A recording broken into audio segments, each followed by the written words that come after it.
Thanks for listening. Most of you are people who I met over the last 9 weeks. And most of you actually signed my petition to be on the Connecticut ballot. Well, it's underway. We won't get the results yet, but I want to thank you. And some of you signed for team members of mine. So you don't know me directly, but you'll get to if you'd like to see stewartforliberty.com. So the petitioners who are holding up things like this, they are behind me. They're professionals, they're getting paid, but I've known them to become passionate, and the more they've come to know me, the more they like me. I urge you to do the same, because what you see here is, irrespective of party, a candidate for doing the right thing, doing good. And in the process, good is almost certainly old-fashioned American values that you hold. I don't think any of you listening now are far right or far left. And actually, if you are, then I do compliment you signing a petition for an independent candidate who's not far right or far left. I'm from the middle. And independent voters have never had an independent candidate from the middle. When you hear independent candidate, you think fringe, right? Or a little goofball. Ross Perot, perhaps, is what you think about. He was goofy. He brought forth some very good ideas. Well, I'm a little eccentric, sure, but the ideas that you heard, okay, you couldn't hear all of them. You'll see them at Stewart for Liberty. Most of you resonated to. There were not too many people who said, I don't want that.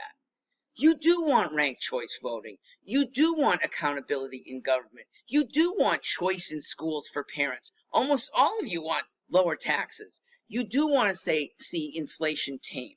You don't want big government cramming things down on restrictions. If we have another COVID outbreak, you don't want them telling you what businesses to stay open, what churches could stay open.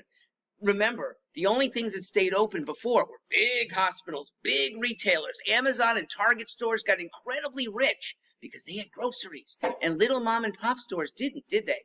This is the establishment, mostly Democrats, but some Republicans at work, to have screwed over little people and smaller businesses, the heart of America.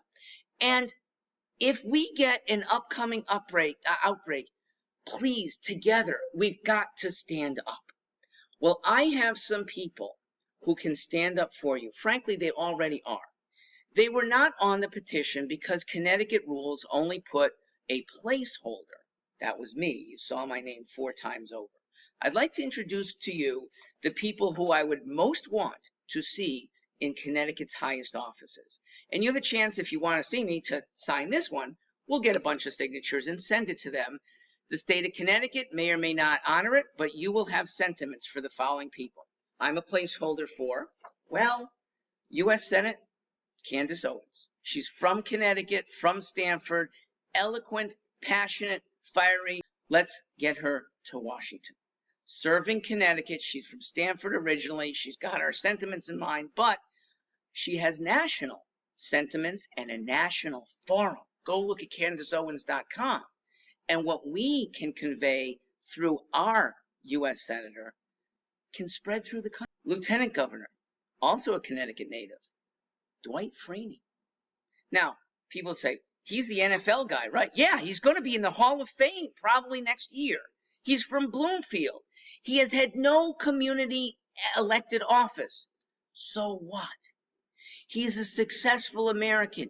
You don't go 15 years in the NFL without having some smarts, dedication, and huge amounts of talent that you use the right way. I've never spoken with Dwight Freeney.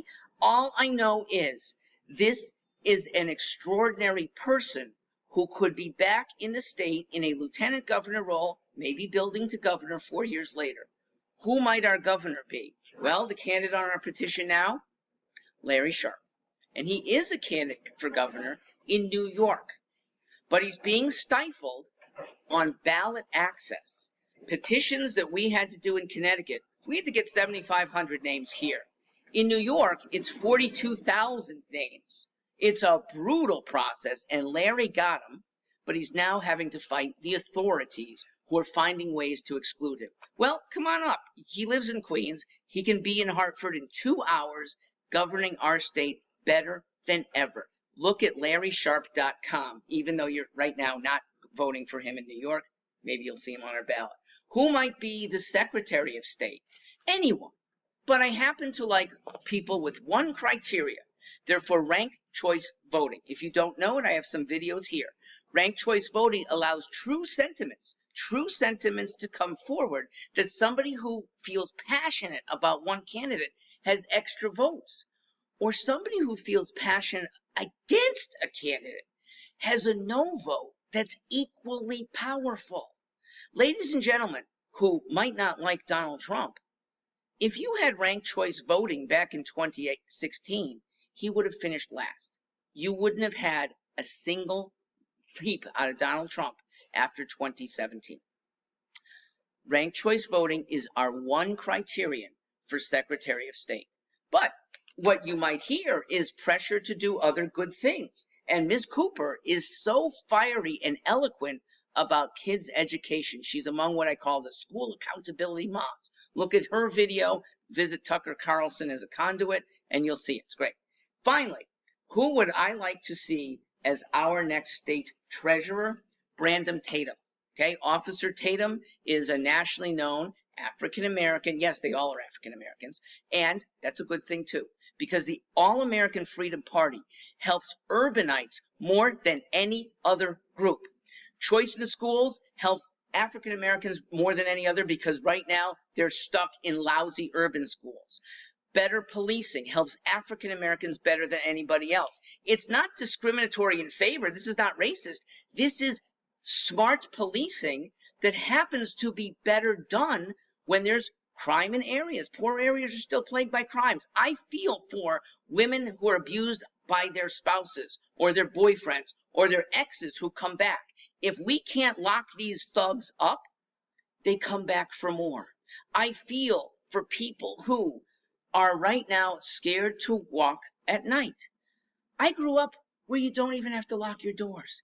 That doesn't happen anymore in inner cities, does it? We could get back to that. And yes, I do feel for well-off people whose maybe not personal safety is jeopardized, but their bank accounts. Connecticut is a relatively wealthy state. We are prey for online schemers, for predators that might be from Bulgaria and Botswana, who use the internet to fake people out of giving over their personal information or outright steal from corporations. Now, our next Attorney General, I can't think of a better person for going after international thugs than Ben Shapiro.